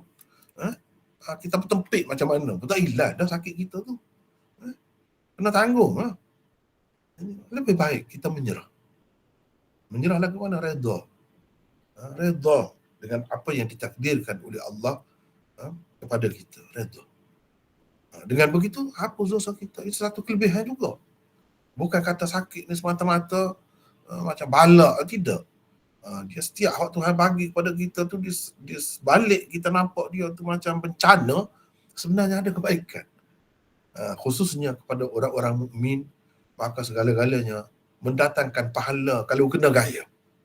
Kalau kena gaya, tak kena gaya tak jadi. Mukmin pun. Kafir tu lagi jauh. Jadi kena ada benda-benda ni. Kena ada benda-benda ni. Baik. Seterusnya baru kita pergi kepada hadis. Hadisnya tadi kita dah baca dan terjemahannya pun dah baca juga. Cuma saya nak ringkas, saya sebut macam tadilah. Begitulah seterusnya. Kalau kita nak ringkas, tak mahu sebutlah semua sanad dia, kita kata dengan sanadnya Imam Abu Daud meriwayatkan daripada, kita sebut perawi di atas sekali, Amir Ar-Rami misalnya, saudara Al-Khadir. Itu dia, Amir Ar-Rami. Kita terus kata begitu. Kalau kita nak sebut tiap-tiap satu sanad ni pun boleh. Abdullah bin Muhammad Al-Nufaili meriwayatkan kepada kami, katanya Muhammad bin Salamah, dan seterusnya boleh. Begitu pun boleh. Jadi meriwayatkan kepada kami daripada Muhammad bin Ishaq, katanya ada seorang lelaki dari Syam yang dipanggil Abu Manzur, meriwayatkan kepadaku daripada bapa saudaranya, katanya, dan seterusnya. Jadi di sini kita ada nota 3. Nota 3. Ni siapa nak baca pula ni? Silakan.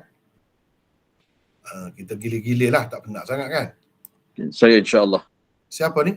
Muhsin dari Muhsin Kuala Lumpur. daripada- Pertama kali serta ini Ustaz. Oh gitu. Silakan. Okey. Kata Hafiz Ibn Hajar di dalam Tahdhibut Tahdhib, Amir Ar-Rami tanpa ya di akhirnya, itu kalimah Rami itu tanpa ya. Kata setengah ulama, Ar-Rami dengan ada ya di akhirnya. Beliau, yakni Ar-Rami ini, Amir Ar-Rami ini adalah saudara Al-Khudr bin Muharib, terbilang sebagai salah seorang sahabat. Beliau meriwayatkan daripada Nabi SAW hadis ini, innal mu'mina idza btuliya thumma afahu Allah kana kafaratan lidhunubihi, hingga akhir hadis. Ya. Di dalam Isabah pula beliau berkata, Amir Ar-Rami, saudara Khudr Al-Muharibi daripada anak Malik bin Mutaharrif bin Khalaf bin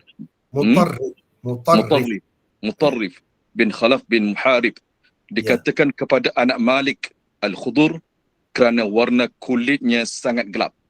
Amir seorang pemanah yang handal, kerana itulah beliau digelar dengan Ar-Rami.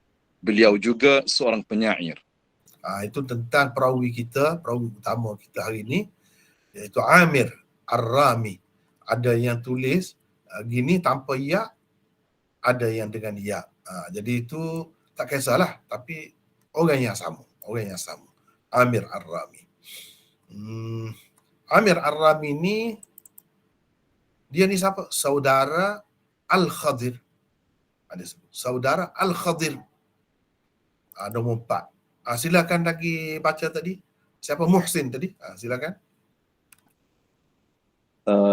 Tak nampak doktor. Maulana sebab saya guna phone. Okay, nampak. Oh ya. Tak Yang nampak nota ni nampak ke tidak? Nampak nota nombor 3 kita rasa terlepas tadi kan, doktor? Maulana.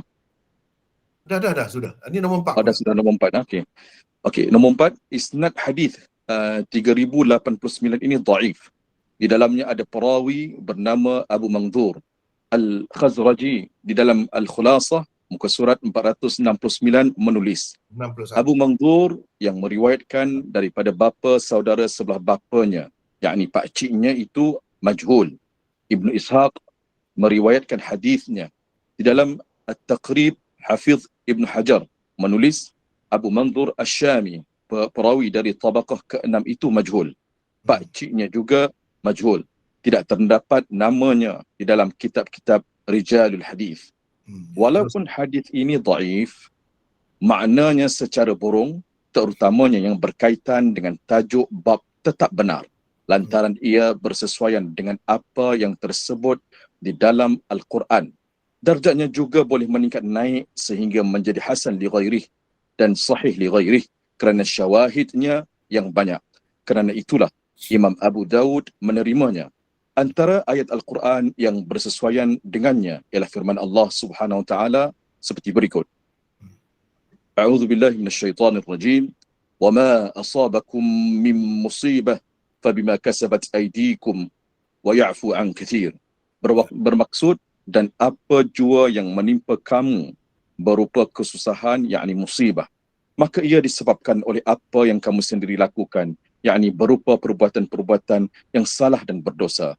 Dan dalam pada itu Allah memaafkan sebahagian besar dari dosa-dosa kamu. Surah Asy-Syu'ara ayat 30. Antara syawahid, teruskan Brother. Asy-Syura ayat 30. Antara syawahid bagi hadis 3089 ini pula ialah hadis-hadis berikut.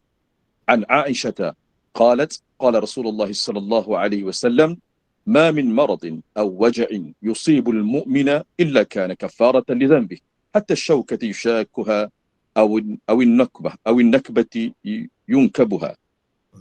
Bermaksud Aisyah meriwayatkan katanya Rasulullah sallallahu alaihi wasallam bersabda, tiada satu pun penyakit atau kesakitan yang menimpa orang mukmin melainkan ia menjadi kafarah, yakni penghapus dosanya, sehingga kan duri yang menyucuknya sekalipun atau bencana yang menimpanya. Hadis riwayat Abdul Razzaq, Ahmad Ishaq bin Rahawai, Ibn Hibban dan Al-Baihaqi. Terus. Ya.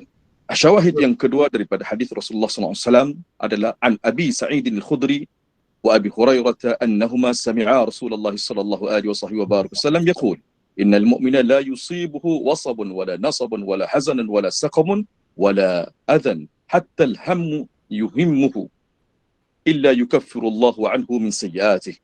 Bermaksud Abu Sa'id al-Khudri radhiyallahu dan Abu Hurairah meriwayatkan bahawa mereka berdua telah mendengar Rasulullah sallallahu alaihi wasallam bersabda, tidak ada penyakit yang berpanjangan, kepenatan, kesedihan, penyakit biasa, gangguan, sehingga kan kesedihan yang dialami oleh seorang mukmin, melainkan Allah mengkafarahkan, yakni menghapuskan dengan sebabnya dosa-dosanya. Hadis riwayat Ahmad, Muslim, Ibnu Abi Shaybah dan Al-Baihaqi. Teruskan. Yang ketiga, an Abdullah قال دخلت على النبي صلى الله عليه وسلم وهو يوعك فمسسته فقلت يا رسول الله إنك لتوعك وعكا شديدا قال أجل إني أوعك كما يوعك رجلان عفوا إني أوعك كما يوعك رجلان منكم قلت إن لك أجرين قال نعم والذي نفسي بيده ما على الأرض مسلم يصيبه أذى من مرض فما سواه إلا حط الله عنه به خطاياه كما تحط الشجرة ورقها. Bermaksud Abdullah bercerita, katanya aku masuk menemui Nabi SAW. Ketika baginda SAW sedang demam, aku menyentuhnya lalu berkata, wahai Rasulullah, sesungguhnya engkau sedang demam teruk. Nabi SAW menyahut dengan katanya, ya, aku demam seperti dua orang di kalanganmu demam. Kata Abdullah, kalau begitu engkau dapat 2 pahalakah? Baginda menjawab, ya, demi Tuhan yang nyawaku berada di tangannya. Tidak ada seorang pun orang Muslim yang ditimpa gangguan, baik penyakit atau... Saya tak dengar, putus. Putus ke? Okey. Teruskan, atau lain-lain.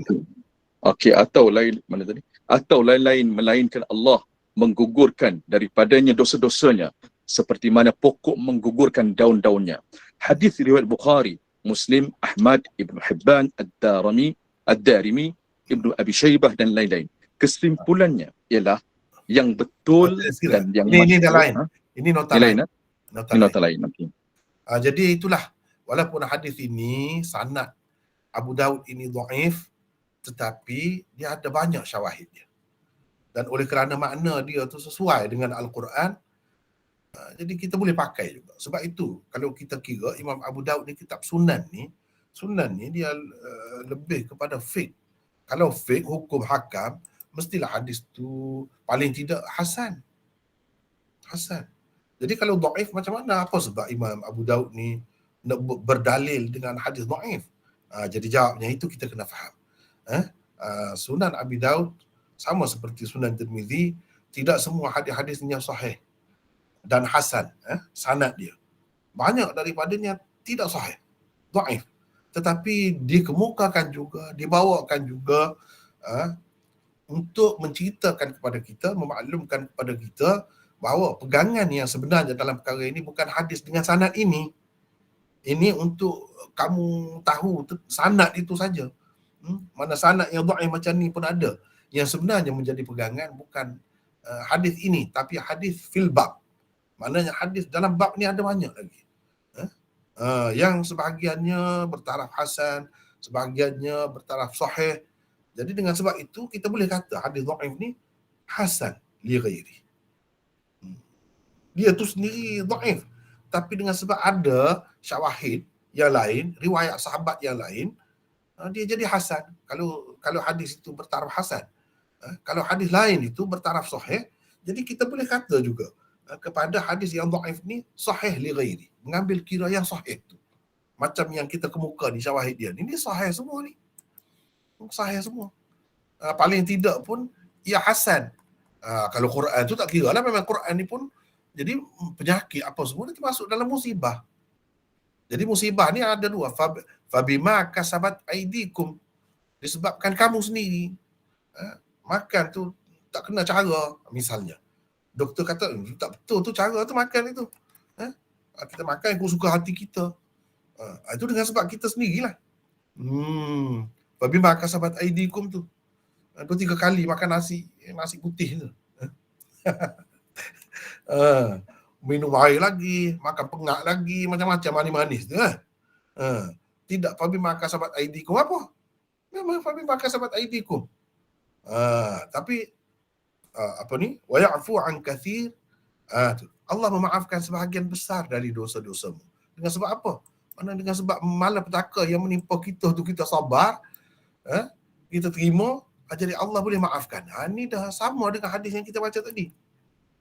Dia boleh menghapuskan dosa. Sama dengan tajuk yang Imam Abu Daud buat tu. Mana betul lah kalau kata penyakit-penyakit ni boleh menghapuskan dosa. Tetapi dia tidak kata semua penyakit. Cuba perhatikan. Tajuk yang dia buat ni. Ni ya. Al-amradil mukaffirah lidh-dhunub. Ni semua ni al-amrad ini apa ni? Makrifah ni. Pada orang yang belajar bahasa Arab dia tahu. Penyakit-penyakit yang menghapuskan dosa ni ada yang tertentu. Ada sifat-sifatnya yang menghapuskan dosa ni. Iaitu yang kita sebut tadilah. Sabar, apa semua tu. Di situlah kata wa ya'fu an katsir tu. Cumanya ayat itu sebutkan musibah. Musibah ni termasuklah. Penyakit ni pun musibah juga. Tapi kalau hadis tu memang jelas. Hadis syawahid tu. Kalau di sini, hadis ni Amir Ar-Rami, dia ni memang sahabat pun. Tetapi adakah dia saja yang meriwayatkan hadis ini dengan sanad ni? Tidak. Banyak lagi orang lain. Abu Manzur ini disebut ni majhul. Pakcik dia majhul. Ni Ibnu Ishaq kata haddatsani rajulun min ahli Syam. Ada seorang lelaki penduduk Syam, orang panggil dia Abu Manzur dengan jelas ada sebut siapa. Jadi majhul. Pakcik dia pun majhul. Dia kata bapak saudara saya. Kalau Abu Mansur kata bapak saudara saya, jadi Ammi tadi tu majhul. Tak tahu. Kalau Ambi ni kata bapak saudara dia pula, lagi jauh. Jadi 3 orang pula majhul di sini. Sebab itulah jadi dhaif. Tetapi ada syawahid. Syawahid itu maksudnya selain daripada sahabat ini, ada sahabat lain meriwayatkan benda yang sama. Bahawa penyakit-penyakit ini kalau kena raya, dia boleh menghapuskan dosa kita. Itu benar. Betul. Itu sahih. Itu sahih. Seperti di sini lah. Sebab itu kita kena berhati-hati. Ada hadis dalam Abu Daud ini banyak yang tidak sahih. Tapi kita muskil. Kenapa Imam Abu Daud kemukakan juga dah dhaif? Satu, kita kena ingat ini bab targhib dan tarhib. Ini bab targhib. Targhib menggalakkan. Tidak kata kecewa orang yang sakit jadi sedih. Tidak. Jadi ini satu macam galakkan. Berangsang kepada dia. Dan tidak menduka citakan dia. Dia jadi rasa lega dengan sebab ada ini. Jadi untuk maksud-maksud ini, satunya hadis yang dhaif, tidak dhaif sangat. Sebab apa? Sebab ada hadis lain yang sama maksud dengannya. Itu boleh kita kemukakan sebagai sokongan. Itu maksud Imam Abu Daudnya. Sebagai sokongan. Jadi hadis ini yang utamanya yang untuk buat pegangan bukan dengan hadis ini dengan sanad ini, tidak. Yang lain. Yang lain itu mana? Inilah antaranya yang saya sebut. Biasanya kalau saya buat dengan font ini isyarat kepada sahih ataupun paling tidak hasan. Kalau saya buat dengan apa nama ni, ni macam apa ni, ni tak apalah, ini lain, ini petikan. Kalau hadis itu yang dikemukakan itu dengan font Times Roman, itu bermasalah. Hadis itu tidak sahih. Umumnya biasanya saya buat begitulah, tapi kena tengoklah juga. Jadi macam ni, Abu Sa'id Al-Khudri lagi, Abu Hurairah lagi, Aisyah lagi, inilah dikatakan syawahid. Sahabat lain, Abdullah bin Mas'ud lagi, ramai ni, semua ni menceritakan benda yang sama. Ceritakan benda yang sama. Jadi dengan sebab itu hadis tadi boleh kita pakai. Jadi jangan lagi duk muskil kenapa Imam Abu Daud kemukakan hadis dhaif. Dan kita pun kata ini menunjukkan hadis dhaif itu boleh pakai secara mutlak begitu. Jangan begitu. Yang boleh pakai itu hadis dhaif yang tidak dhaif jiddan. Jadi di sini tidak dhaif jiddan. Apa sebab? Sebab banyak syawahidnya yang sahih. Dan makna dia pun sesuai dengan Al-Quran. Ajaran Al-Quran sesuai dengan hadis-hadis sahih dan hadis-hadis hasan. Jadi yang sebenarnya menjadi pegangan dalam bab ini ialah hadis-hadis yang sahih ni. Hadis-hadis yang sahih ni. Ni yang menjadi pegangannya. 3 saya kemukakan di sini sebagai contoh ni, 3 yang saya kemukakan. Ini yang jadi pegangan sebenarnya. Dalam ni jelas sebut marad, wajak, sakit. Sakit, wajak, kesakitan. Di sini pula disebut wasab, wala nasab, wala hazan, wala saqam. Jadi wasab ni apa? Penyakit yang berpanjangan, lama sakit. Macam tu pun menghapuskan dosa juga. Kemudian disebut saqam. Saqam ni sakit biasa. Ikutlah sakit kepala ke apa ke. Sakit biasa. Ini pun menghapuskan dosa juga. Ini sahih. Jadi ini sebenarnya menjadi pegangan Abu Daud dan sesiapa pun. Jadi kenapa dia buat hadis dhaif ni? Kita kata, apa tujuan? Jadi kena faham. Kena faham. Imam hadis ni biasa dia buat mari hadis-hadis dhaif ni untuk perkenalkan sanad. Perkenalkan sanad. Dia nak ceritanya selain yang sahih, yang maklum itu, yang Imam Bukhari telah buat dah, Imam Muslim telah buat dah. Jadi aku nak kemuka yang macam lain pula. Macam mana? Sanadnya yang dikemukakan dhaif. Tetapi kandungan dia itu sahih berdasarkan hadis-hadis yang lain. Kita boleh pakai. Jadi bukan semata-mata hadis dhaif yang menjadi pegangannya, tak. Yang menjadi pegangannya keseluruhan hadis berkenaan dengan bab itu yang kita panggil ahadithul bab. Hadis-hadis dalam bab itu. Itu yang kita kira. Itulah maksud Imam Abu Daud. Dia nak perkenalkan perawi. Kalau tidak, kita nak kenal macam mana perawi dhaif. Kalau semuanya macam Bukhari, sanadnya itu sahih, perawi-perawi yang kuat-kuat. Bila kita nak kenal perawi yang tak kuat? Adakah perawi-perawi yang tak kuat tu semua yang dia riwayatkan itu semuanya mengaruh? Tidaklah juga begitu. Jadi cuba tengok antara itu maksud dia. Sama juga Imam Tirmizi, begitu juga. An Amir Ar-Rami Akhil Khadir, kata dia. Baik, kita pergi lagi kepada sekejap sejam setengah ni sekejap habis dah masa. Kita pergi lagi kepada nota 5 tadi. Nota 5. Siapa nak baca pula ni nota 5? Silakan. Nota 5 ni berkenaan dengan Khadir ke Khudr. Ni. Kata beliau ni menurut An-Nufaili, ni kata Abu Daud. Ni kata Abu Daud ni penting ni. Inilah di dalam Sunan Abi Daud yang tidak ada dalam kitab lain. Bila dia kata Abu Daud, di situ kena beri perhatian. Kena beri perhatian. Ada sesuatu yang dia nak sebut itu.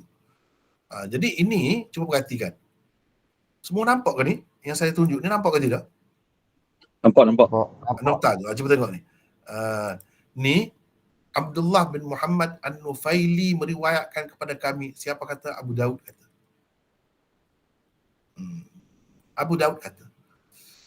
Lepas tu dia apa sebut? Kata Abu Daud.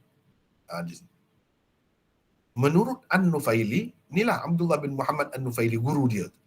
Dia adalah Al-Khudr, bukan Khadir. Saudara Al-Khadir. Sebenarnya, kata guru dia, An-Nufaili, yakni Abdullah bin Muhammad An-Nufaili ini, sebenarnya sebutan yang sebenarnya bukan Khadir.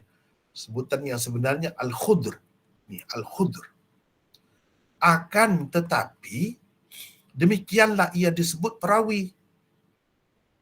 Jadi perawi di atas Abdullah bin Muhammad An-Nufaili ni siapa? Ni Muhammad bin Salamah. Muhammad bin Salamah ni sebut kepada dia Khadir, Al-Khadir. Padahal guru dia tahu itu sebenarnya Al-Khudr, bukan Al-Khadir. Tapi dah dia sebut begitu, jadi dia pun ukir begitulah. Al-Khadir. Ini qala Abu Daud. Tetapi demikianlah ia disebut perawi. Ini nombor 5, nota nombor 5. Jadi maksudnya, kesimpulannya ialah yang betulnya dan yang masyhur berkenaan dengan nama saudara Amir itu ialah Al-Khudr. Tetapi guruku, yakni Muhammad bin Salamah, menyebutnya Al-Khadir. Maksud dia sebut gitu, apa yang disebutnya itu tidak sahih dan tidak masyhur. Ini komen guru Imam Abu Daud. Dan Imam Abu Daud nukilkan dengan katanya qala Abu Daud. Tadi saya dah sebut dah, saya dah tunjuk dah. Ni buku ni. Ni kalau dalam bahasa Urdu, Falahu Buhbud. Ni bincang tentang qala Abu Daud sahaja. Macam tadi lah, qala Abu Daud. Itu boleh jadi keliru tu. Boleh jadi keliru. Jadi apa maksud ni Khadir ke Al-Khudr? Jadi dia kata guru dia sebut Al-Khadir, Muhammad bin Salamah. Tapi yang sebetulnya Al-Khudr di situ. Yang masyhur, yang lebih sahihnya yang tu. Tapi dah dia sebut begitu, saya riwayatkan begitulah. Ini tidak rumit lagi. Tempat-tempat yang rumit, yang berbelit-belit, lagilah. Dengan sebab itu kita perlu ada kitab-kitab macam ni. Tapi ini dalam bahasa Urdu. Cuma kenapa yang saya sebut baru ni, ada sahabat kita daripada Indonesia, Ibnul Qayyim tu, dia ada malam ni rasanya. Ada ke tidak Ibnul Qayyim? Ada. Dia cuba tengok. Cuba tengok di sini. Saya nak bagi contoh ni. Kelebihan Badlul Majhud.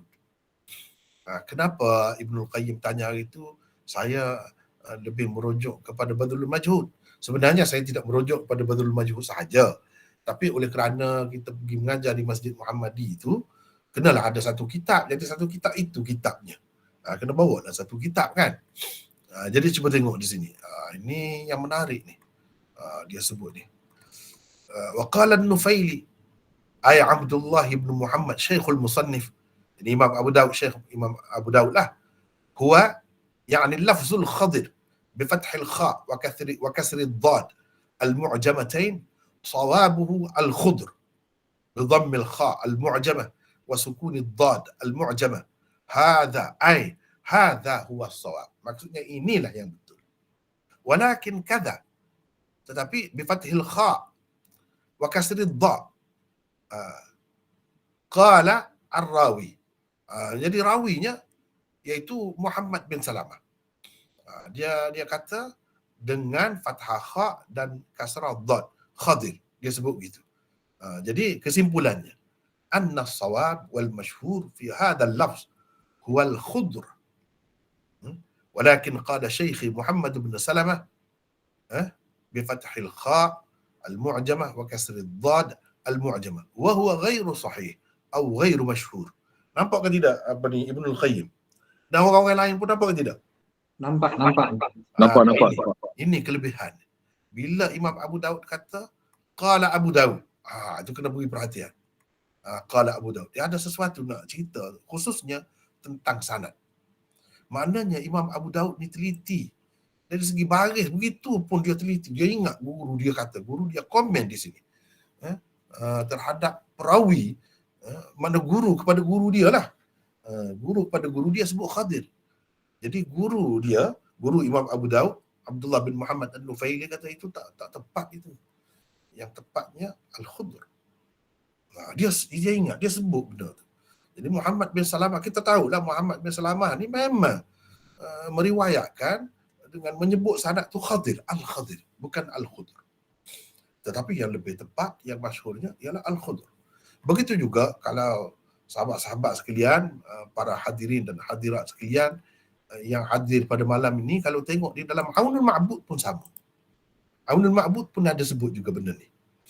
Tetapi banyak tempat Aunul Ma'bud tak ada. Dia tak sebut semua. Tapi kalau Badlul Majhud, dia hampir semua dia sebut. Itu antara yang istimewa. Sedangkan itulah tempat orang tergelincir. Tempat orang-orang yang baca Sunan Abu Daud boleh tergelincir di situ. Di situ dikira tempat yang rumit dalam Sunan Abi Daud. Kalau dalam Bukhari, tempat yang rumit apabila Imam Bukhari kata qala ba'dun nas. Situ tempat rumit, dia kena beri perhatian. Kena betul-betul beri perhatian. Kalau tidak jadi salah faham. Qala ba'dun nas. Tapi qala ba'dun nas Imam Bukhari itu dia dalam jilid kedua. Baru banyak.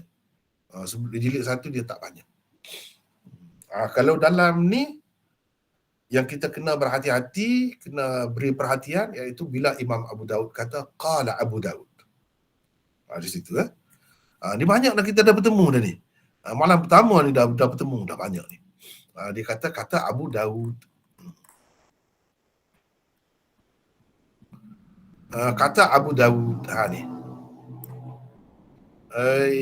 Kita dah itulah. Saya ingat sempatlah juga satu hadis malam ni. Nampak gaya tak boleh. Kecuali kalau bersedia sampai pukul 12. Tapi saya kena jaga masa lah ya.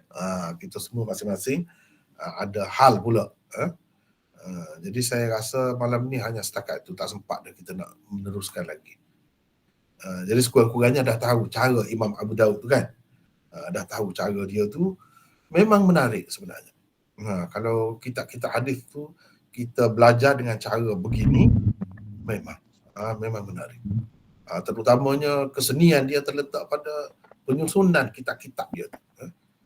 Kitab ni selepas kitab ni itu memang menarik. Jadi hadis malam ni tak sempat baca. Kita baca sepintas lalu dan nota dah ada tu, nak baca sendiri bacalah. Itu nota tu alhamdulillah okey dah. Boleh terus terima pakailah. Cumanya mungkin kalau kita nak buat lebih kemas lagi, kena kemas lagi lah.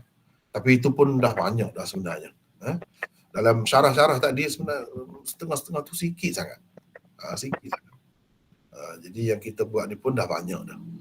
Jadi saya rasa sekadar itulah. Atau nak soal jawab dahulu sekejap. Ada soalan mungkin boleh tanya ke Ustaz? Ya, silakan. Okey, kita dapati banyak dalam bab tarhib wa targhib ni, targhib ataupun terhib ni, banyak hadis yang dhaif dalam tu. Betul. Jadi adakah kita boleh buat satu nota mengatakan kebanyakan hadis-hadis yang berada dalam bab targhib wa tarhib ini adalah hadis dhaif? Boleh tak kita letak betul hadis dhaif yang kita buat satu ta'liqan bagi ataupun tawdihan ataupun tafsiran bagi itu, kita letakkan mu'zamul ahadithihi, kebanyakan hadis-hadisnya dhaiful isnad sahihul ma'na. Boleh tak Maulana? Tidak juga. Sebab ada juga yang maknanya tak tepat pun. Tidak boleh. Tapi tak nafilah. Targhib banyak hadis dhaif. Kena tengok dulu. Ada yang bersesuaian dengan hadis sahih, sesuai dengan Quran, okey, boleh terima.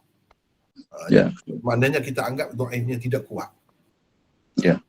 Kalau nak kira 2-3 orang tu betul-betul majhul itu dhaif, nak kira di situ.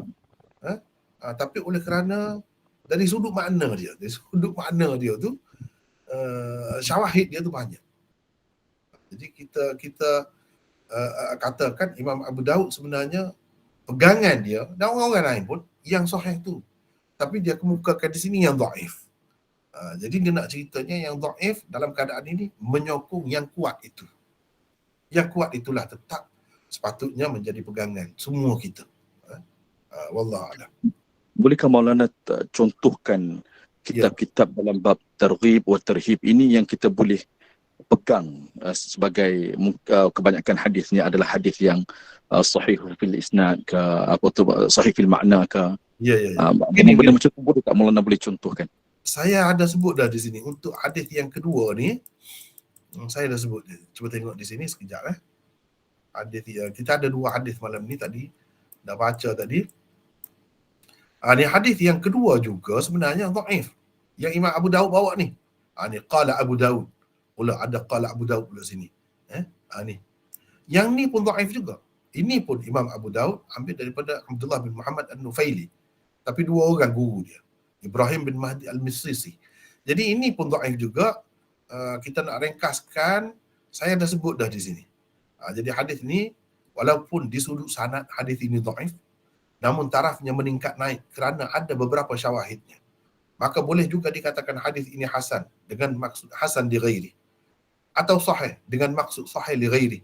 Lihat sebahagian daripada di dalam nota ni, syawahidnya di dalam At-Targhib wa Tarhib, ni karangan Al-Munziri, jilid 4, muka surat 281 hingga 284. Di sini dalam ni Al-Munziri ni antara yang terbaik sebenarnya. Sebab dia tokoh hadis juga. Jadi dia sebut tu kuat ke tidak kuat dhaifnya, kemudian ada syawahid dia sebut. Jadi senang kita nak tahu hadis ni dhaif ke tidak ke. Kalau dhaif sejauh mana, dhaif kuat ke dhaif ringan. Saya rasa antara yang terbaik kitab At-Targhib wa Tarhib ialah Al-Munziri ni. Yang ni. Jadi kalau kita nak tengok hadis nombor 2 ni yang Imam Abu Daud sebut ni yang dhaif ni, dia ada banyak lagi syawahid dia.